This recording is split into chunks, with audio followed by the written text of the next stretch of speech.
Mga model mom mula sa iba't ibang panig ng bansa, pasok na sa Circle of Winners.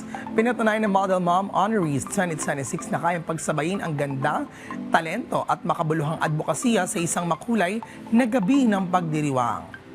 Dinumog ng mga taga-suporta at ilang kilalang personalidad ng Coronation Night na Model Mom 2026 sa Quezon City.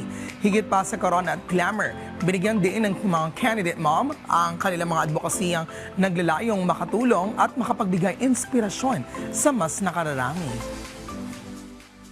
The tagline is the beauty in helping people. We know for the fact that yung pagtulong, lalong-lalo na sa mga mahihirap at sa mga less fortunate people, everybody can help, especially itong aming objective na mga mothers naman ang tutulong. Maraming na itutulong sa pageant kasi pag nagkaroon ka ng pageant, dito mo mai-share hindi lang yung beauty with a purpose, empowering, and then pagka kasi nasa pageant ka, mas lalong maraming tao kang nakikilala, mas maraming taong willing na tumulong.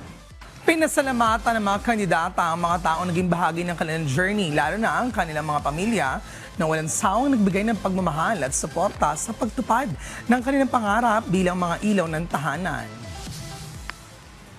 My message to all the moms out there, you just know na you're even stronger and more empowered with that state of your life, di ba? You've had more challenges than any single woman could ever have.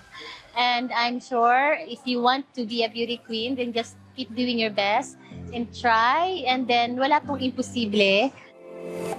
Matapos ang kanilang pageant, handa na ang model moms na dalhin ang kanilang mga advokasya sa susunod na chapter ng kanilang journey mula sa entablado pabalik sa community.